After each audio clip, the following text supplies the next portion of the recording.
The weekend has arrived, and with it comes that special time where we dive into your biggest questions surrounding the Pittsburgh Steelers after the conclusion of the 2025 NFL Draft. I'm fired up, and I know you are too. This is the heartbeat of our community, and what makes it so electric is exactly this. Fans from all over joining in, tossing in their takes, raising questions, and bringing the heat when it comes to dissecting every move the team makes. If you're watching this and haven't jumped in yet, hit that subscribe button and become part of the most interactive Steelers fan base on YouTube. We're pushing past 84,000 strong and chasing 85. This is your space where every like, comment, and question fuels the fire. So let's get into the first question that came in. If the player doesn't sign, would he go down as the biggest villain in team history? Honestly, absolutely. No hesitation there.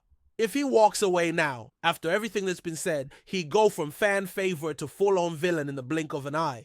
I'd be done with him, flat out.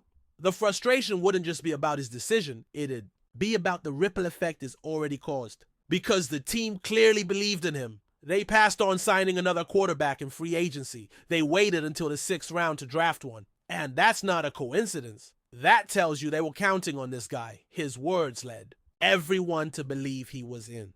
If he flips now, the front office ends up in a tough spot. Something that echoes the awkwardness we've seen in past years with players who let expectations spin out of control. And the fans feel it too. One supporter dropped a super chat saying, "Hope he signs, otherwise we're stuck with so-and-so." And I get that. That's the fear. We even ran a poll recently asking who fans want starting in week 1, and about 60% chose between the current options. And listen, I love the veteran on this roster. He's a legend in Pittsburgh because of what he did back in 2023. But we gotta be real. He put up great numbers against some of the worst defenses in the league that year. And when the playoffs rolled around and we needed him to elevate, he didn't. That's the difference between regular season stats and postseason greatness. Now, the 6th round rookie they picked? He's interesting. There's raw talent there. He's got tools that could be developed, and he might surprise people during training camp. But from where I stand, he should be treated as a backup for now. And that's not an insult. That's just where he is in his journey. He's the kind of guy who, if your starter goes down for a few games, can step in, keep things afloat, maybe even steal a couple wins. But ask him to carry the team for 17 games? That's a whole different story. Best case scenario, maybe 9 or 10 wins. And that's assuming things go right. But that kind of ceiling, that limited upside, is exactly what this team needs to break away from. We've had enough of that middle of the pack finish. Time to shoot higher. That's why for me, I'd rather roll the dice on someone with boom or bust potential. Someone who might take risks, make mistakes, but also has the juice to take over a game when it matters, because the guy who tops out at 10 wins, he's not getting you deep into January. That's the trap we've fallen into before, and I'm not trying to live through that movie again. Then there was a great comment from another fan who said the draft filled most of our needs, except left tackle. And yeah, that's a legit observation. That's one area where the team will need to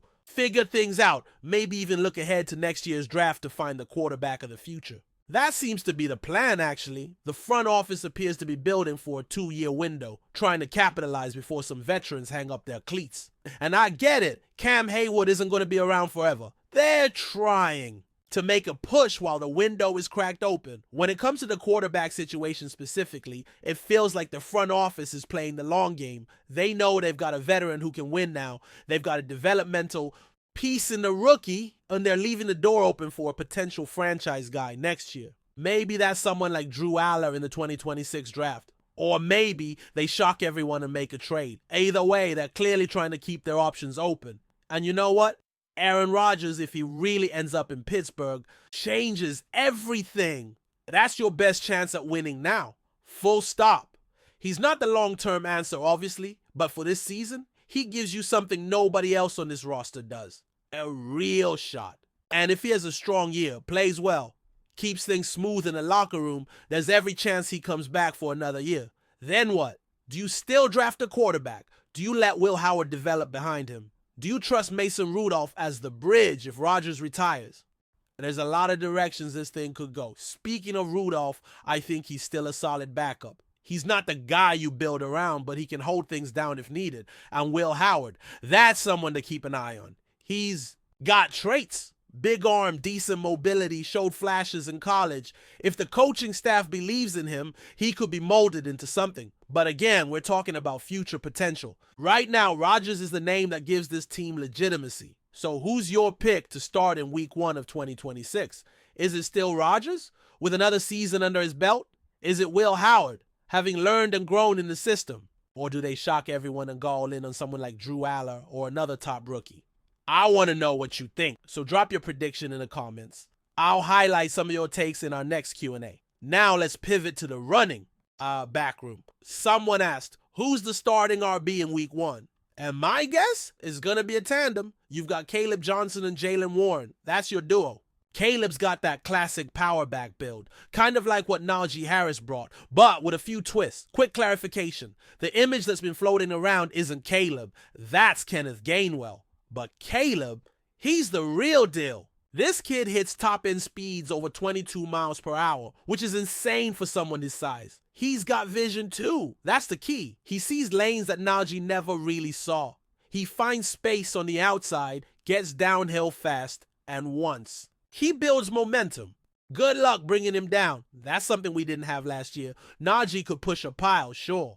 But the big play threat just wasn't there. Caleb brings that explosive element, and when paired with Jaylen Warren, who's the most experienced back in the room, you've got a nice mix. Warren is smart, patient, reliable, but Caleb might end up still in the spotlight if he breaks off some huge gains early in the season. Next up, let's talk about Jack Sawyer. A viewer wanted to know how many sacks he might get this year in a rotational role. My guess, fewer than 5, maybe even fewer than 3. He's going to be the 4th guy in the edge rusher rotation. And the coaching staff has already said he's here mainly to help against the run. He's a high-effort guy, physical, brings that grit. But his arms are shorter than ideal for an edge, and he lacks that bend and explosiveness to be a real pass rushing. A threat off the edge. It's not a knock, it's just reality. He'll do his job on early downs, plug gaps, set the edge, but don't expect him to be the next breakout sack artist. That's not the role he's been brought into. There was also a hot take from a fan who said the Steelers drafted players who truly fit the team's culture. He mentioned Sanders wouldn't have been a good fit because of his ego, similar to concerns we've heard before about Pickens. And look, I've been vocal about this. Sanders, he was never on Pittsburgh's radar. And we now have reports confirming that the team would have taken Will Howard over him in the 6th round. That says everything you need to know. That meeting with Sanders probably didn't go well. If they were considering someone else in that spot, it means the vibe wasn't right. Pittsburgh doesn't mess around with character concerns, especially at quarterback. They've got a blueprint and they're sticking to it. And that leads me into another fan question. If a certain quarterback signs, what are our chances of winning a playoff game better than with anyone else on the roster? That's the short answer. Rodgers, if he's healthy, gives you that. Edge, you still need the team around him to play well. The offensive line has to gel. The defense has to hold up. But quarterback is the X factor. And Rodgers raises the ceiling. Plain and simple. We also had a question about the offense's ceiling. What's the max potential of this group? Honestly, it's pretty high.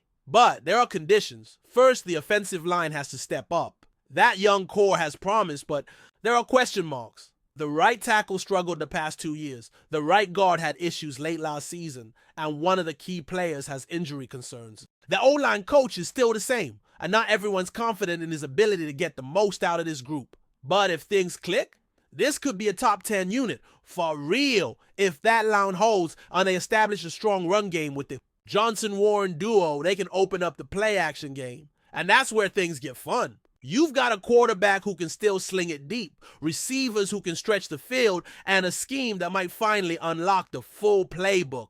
If everything goes right, we're talking about a top 10 offense in the league. Now, someone asked about a potential comp pick if a player walks. It all depends on the contract he signs. If he leaves in free agency without being cut and lands a big deal, the team would likely receive a 3rd-round comp pick.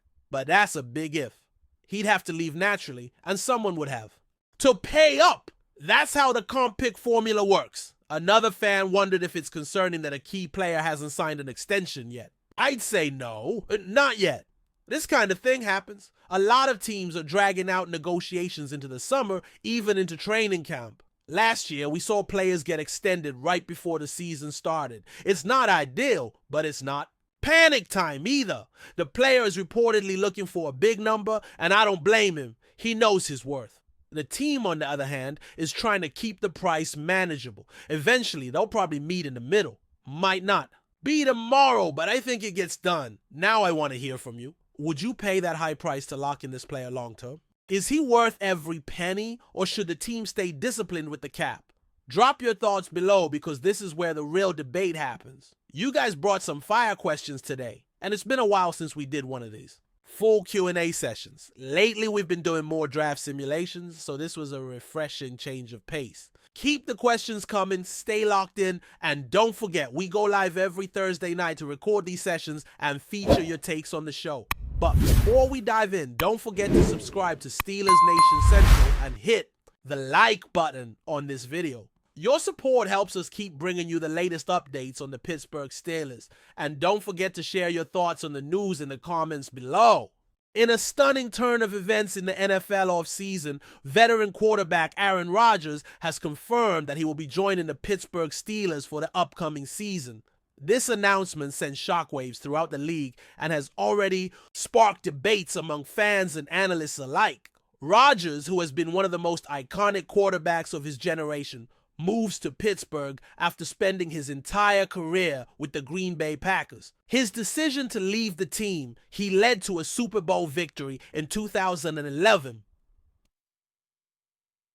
marks the end of an era for both Rodgers and the Packers, and the beginning of a new chapter in his storied career. Rodgers' move to the Steelers comes at a pivotal moment in both his career and the team's development. The Steelers under coach Mike Tomlin have been in search of a quarterback capable of leading them back to championship contention after the retirement of Ben Roethlisberger. While the team has had success in recent years, they have faced difficulties in finding a long-term solution at the quarterback position. Rodgers' arrival could be the missing piece to the puzzle, providing both leadership and skill in abundance. The 39-year-old quarterback was undoubtedly one of the greatest to ever. Helped play the game. With 4 MVP awards, a Super Bowl title, and countless accolades under his belt, Rodgers is bringing a wealth of experience to Pittsburgh. His ability to make pinpoint throws, read defenses, and perform in clutch moments has made him a revered figure in the NFL.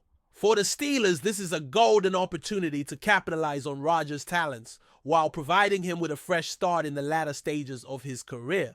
This move is not just significant for Rodgers and the Steelers, but for the entire AFC North division. The competition is fierce, with the Baltimore Ravens, Cincinnati Bengals, and Cleveland Browns all boasting strong teams. Rodgers' presence in Pittsburgh automatically elevates the Steelers to one of the top contenders in the division and potentially in the entire conference. The anticipation for the upcoming season has already reached fever pitch, with fans eager to see how Rodgers will gel with the Steelers' offense, which features talented playmakers like wide receiver Deontay Johnson and running back Najee Harris. Rodgers, who has always been known for his calm demeanor and ability to perform under pressure, will have to adjust to the expectations that come with playing for a franchise as storied as the Steelers. Pittsburgh fans are passionate, and the team's legacy is built on toughness and resilience. Rodgers will need to prove that he can not only be a great quarterback,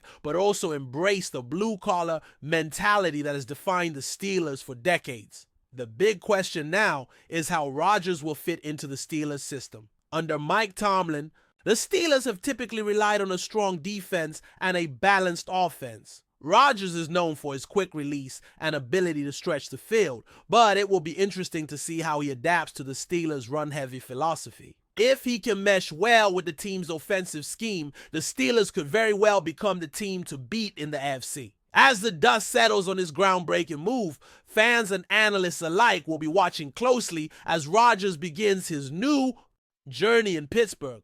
With his vast experience and undeniable talent, he is poised to make a significant impact on the Steelers' quest for a championship. The arrival of Aaron Rodgers in Pittsburgh marks a new era, and the NFL will undoubtedly be a more exciting place to watch in the years to come. That's it for this update. If you enjoyed the video and want to keep receiving exclusive news about the Pittsburgh Steelers, make sure to subscribe to Steelers Nation Central and give this video a like. We always look forward to hearing your comments and opinions. See you in the next video.